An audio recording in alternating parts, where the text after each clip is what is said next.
हाय दोस्तों, YouTube channel पर देव class में आपका स्वागत है। दोस्तों, आज आप लोगों को हम पढ़ाएंगे कि ऑक्सीकरण अपचयन अभिक्रियाओं पर के दैनिक जीवन में क्या प्रभाव होते हैं। ठीक है दोस्तों, आप लोगों को इसे हम पहले पढ़ा चुके हैं कि ऑक्सीकारक अपचयन और अपचायक सारी अभिक्रियाओं, रेडॉक्स अभिक्रियाओं के बारे में आप लोगों को हम पढ़ा चुके हैं। और आज ये आपके चैप्टर का फर्स्ट चैप्टर का ये लास्ट टॉपिक उठाए हैं कि ऑक्सीकरण अभिक्रियाओं के दैनिक जीवन में क्या प्रभाव होता है। ठीक है दोस्तों, इसके अंतर्गत आप लोगों को आज हम बताएंगे कि कोई भी हम पदार्थ, चाहे खाद्य पदार्थ होता है या फिर कोई वस्तु होती है, उनमें वस्तुओं में संक्षारण की व्यवस्था कब कार्य करता है या कब लग जाता है, संक्षारण कब होता है, संक्षारण होता क्या चीज है, इसके बारे में आप लोगों को आज हम बताएंगे दोस्तों। उसके बाद विकृत गंधिता एक होता है, दूसरा उसमें टॉपिक दिया है विकृत गंधिता। विकृत गंधिता का मतलब होता है दोस्तों कि कोई भी हम खाद्य पदार्थ जब लेते हैं, उस खाद्य पदार्थ को हम क्या करते हैं कि हम लोग कैसे खाद्य पदार्थ को पैकेट में रख देते हैं ताकि वो ताजा रहे। ठीक है दोस्तों, तो आइए अब हम टॉपिक पर चलते हैं। इस ऑक्सीकरण अभिक्रियाओं के दैनिक जीवन में प्रभाव के अंतर्गत आप लोगों को दो टॉपिक्स पर, इसमें दो पॉइंट पढ़ना है। संक्षारण क्या होता है, क्या होता है दोस्तों, संक्षारण।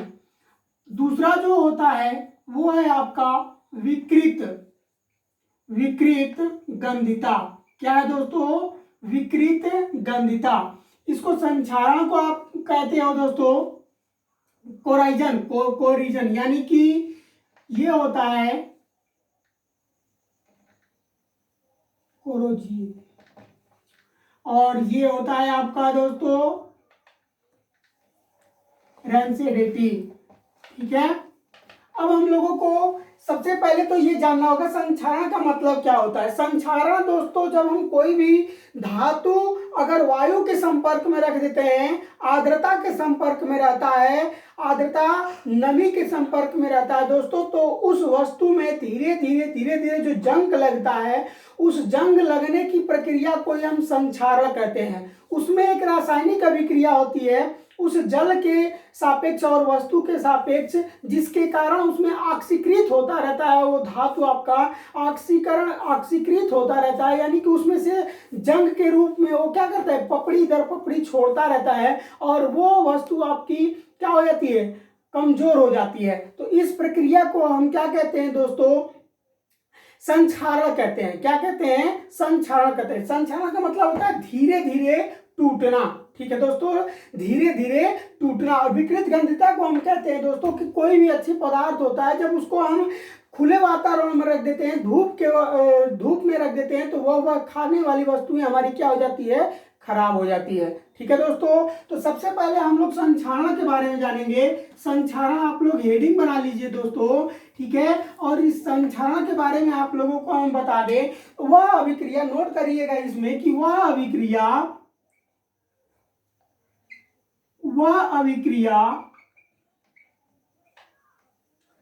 जिसमें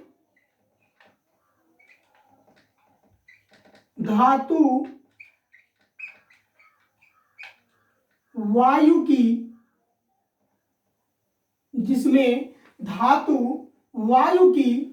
ऑक्सीजन की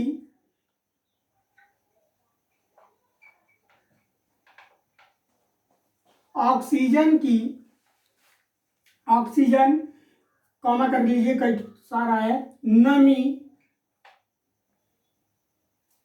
या अन्य रसायनों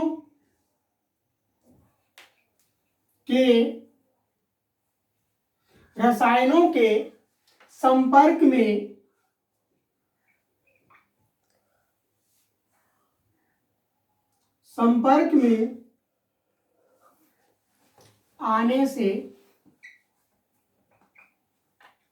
संपर्क में आने से धीरे धीरे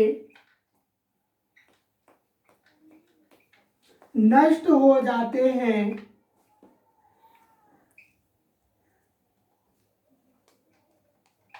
तो वह प्रक्रिया ही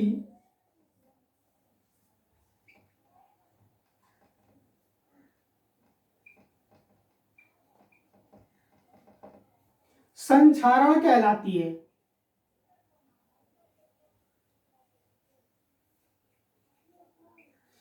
वह प्रक्रिया ही संक्षारण कहलाती है। देखिए दोस्तों, आप लोगों से हम बता दें कि यहाँ पर हम प्रक्रिया लिखे हैं, ठीक है दोस्तों। यहाँ पर क्रिया भी लिख सकते हैं, लेकिन क्रिया जो होता है दोस्तों ना, वो एकाएक हो जाता है। कोई भी हम कार्य करते हैं तो तुरंत क्रिया और प्रतिक्रिया लगता है ना, तो क्रिया का मतलब होता है कि कोई हम कार्य करते हैं उसका रिस्पांस तुरंत मिल जाता है, वहां पर हम क्रिया नोट करते हैं। लेकिन प्रक्रिया का मतलब होता है धीरे धीरे, प्र लग गया, प्र का मतलब धीरे धीरे, और जो क्रिया हमारी धीरे धीरे होती है वही हमारी संक्षारण के अंतर्गत आती है। क्योंकि लोहे को अगर हम खुले वातावरण में रख देते हैं दोस्तों तो एकाएक वो क्या होता है, जंग युक्त नहीं होता है, वो धीरे धीरे जंग युक्त होकर के और कमजोर हो जाता है। ठीक है दोस्तों, तो यहाँ पर आइए हम देख लेते हैं कि वह अभिक्रिया जिसमें धातु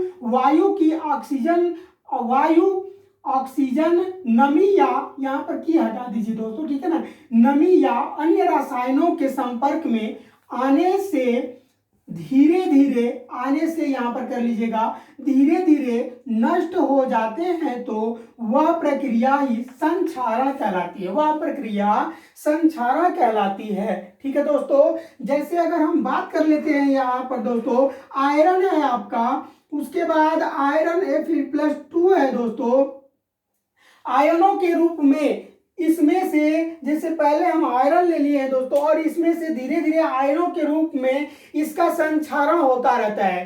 किसका? आयरन का।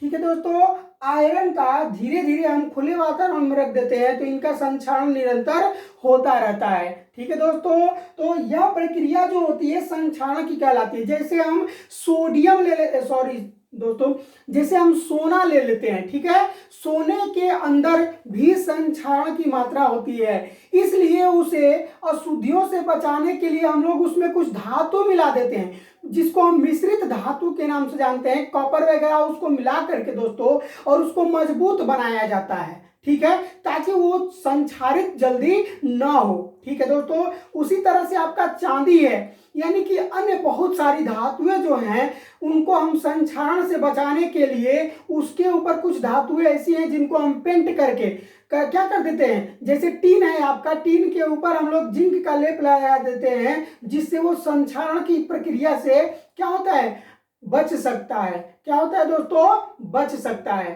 ठीक है, तो यह प्रक्रिया आपकी संक्षारण हो गई। समझ में आया? आपको समझ में आ गया दोस्तों? अब देखिए, अब बताएंगे आप लोगों को विकृत गंधिता के बारे में, इसको आप नोट कर लीजिए। ठीक है, इसको आप नोट करिए, उसके बाद इसको हम रफ करते हैं। ठीक है ना,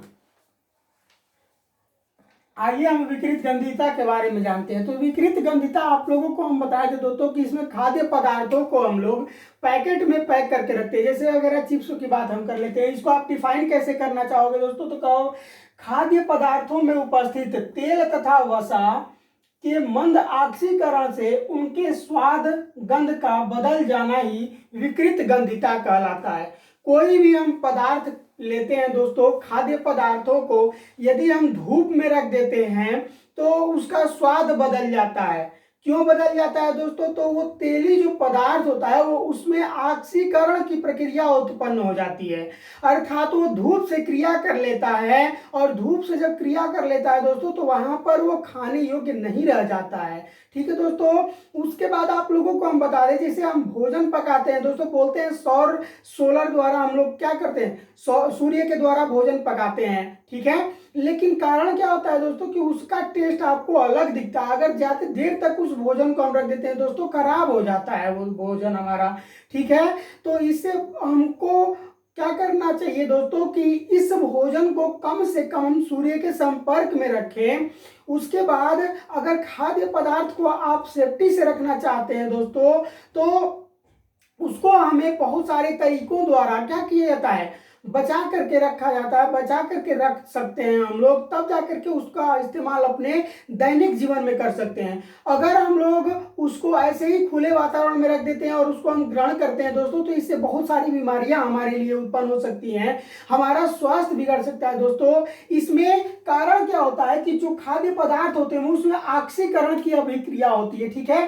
कह रहा है कि तेल तथा वसा, तेल तथा वसा, देखिए तेल जो होता है वसा दोनों अलग अलग चीजें होती है भैया। घी होता है, वसा तेल जो होता है आपका सरसों वगैरह का तेल जो आप यूज करते हो, ठीक है ना, रिफाइन वगैरह जो यूज करते हो आप लोग, तेल होता है वो, ठीक है।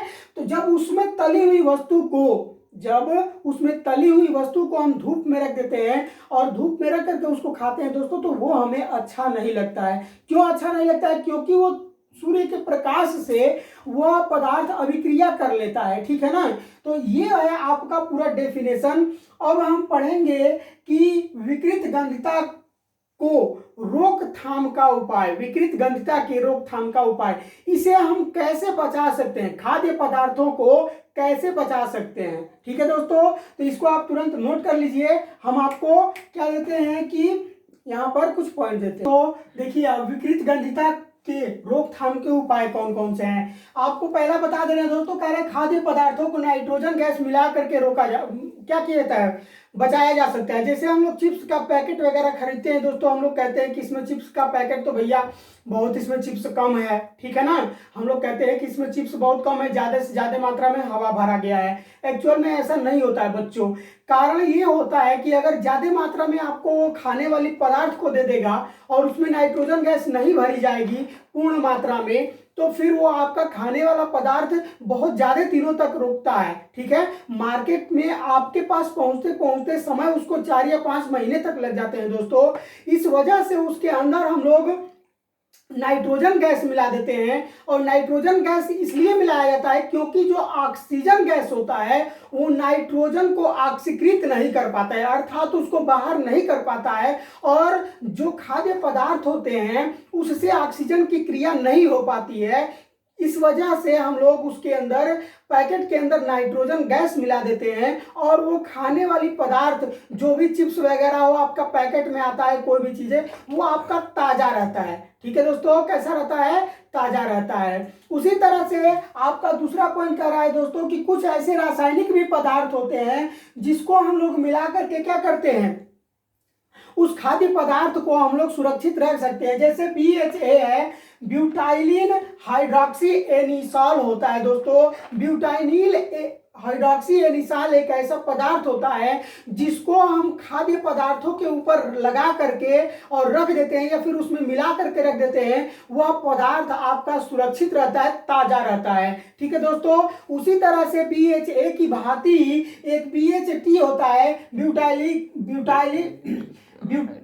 ब्यूटाइलीकृत हाइड्रोक्सी टॉलुइन, ठीक है दोस्तों। ये ब्यूटाइलीकृत हाइड्रोक्सी जो टॉलुइन होता है, जैसे आपका BHA कार्य करता है दोस्तों, उसी तरह उसी भांति ये भी कार्य करता है। इसका भी हम लोग खाने वाले पदार्थों के ऊपर लगा देते हैं या फिर खाने वाले पदार्थों में मिला करके इसको हम लोग संक्षारित होने से बचाते हैं दोस्तों, खराब होने से इसको हम क्या करते हैं, बचा लेते हैं, ठीक है दोस्तों। अगला पॉइंट आपका है रेफ्रिजरेटर। रेफ्रिजरेटर क्या होता है? तो रेफ्रिजरेटर के द्वारा दोस्तों हम लोग रेफ्रिजरेटर के अंदर कोई भी वस्तु रख देते हैं, चाहे आप फल फ्रूट्स कोई भी चीज लेके आते हो, फ्रिज होता है, ठीक है ना, उसके अंदर हम लोग डाल देते हैं। टेम्परेचर बहुत कम होता है उसका दोस्तों, और वह वस्तु हम लोग बहुत दिनों तक भी रख देते हैं, तो वह वस्तुएं हमारी क्या होती है, बिल्कुल ताजा रहती है। क्यों ताजा रहती है दोस्तों? क्योंकि उस रेफ्रिजरेटर के अंदर फ्रियान गैस पाई जाती है, और वह फ्रियान गैस जो होती है दोस्तों उस पदार्थ को, खाने वाले पदार्थ को बिल्कुल ताजा बना करके रखती है। क्यों? क्योंकि उसका टेम्परेचर भी बिल्कुल लो होता है दोस्तों, और वहां पर वो ताजा बना करके रखता है उस खाद्य पदार्थ को, ठीक है। उसी तरह से आपका अगला पॉइंट कर रहा है कि सूर्य के प्रकाश से बचाने के लिए, सूर्य के प्रकाश से बचना ही ऑक्सीकरण, बचने की क्रिया जो होती है वो ऑक्सीकरण क्रिया होती है, ठीक है। सूर्य से हम लोग खाद्य पदार्थों को बचाने के लिए क्या करते हैं दोस्तों, उसमें करण की क्रिया अपनाते हैं। और वहां पर जब ऑक्सीकरण की क्रिया होती है दोस्तों, ऑक्सीकरण आपको पीछे हम पढ़ा चुके हैं, ठीक है ना। आप हमारे प्लेलिस्ट में जाकर के देख लीजिएगा उस वीडियो को, ऑक्सीकरण और अपचयन दोनों पढ़ा चुके हैं, ठीक है। ऑक्सीकरण का मतलब क्या होता है, तो वहां पर हम लोग इस प्रक्रिया के द्वारा खाद्य पदार्थ को ताजा रख सकते हैं, ठीक है दोस्तों। तो ये आज आपका चैप्टर खत्म हो गया दोस्तों। अगले चैप्टर में आप लोगों को हम पढ़ाएंगे अम्ल, क्षार और लवण। सबसे इंपॉर्टेंट टॉपिक है दोस्तों, अम्ल, क्षार और लवण के बारे में आप लोगों को हम कल पढ़ाएंगे दोस्तों। अगर ये वीडियो आप लोगों को अच्छा लगे दोस्तों तो लाइक कर दीजिएगा, सब्सक्राइब आप कर दीजिएगा हमारे चैनल को दोस्तों, ताकि सब्सक्राइब कर आप बेल आइकन का बटन दबा दीजिएगा ताकि हर नोटिफिकेशन आप तक पहले पहुंचती रहे।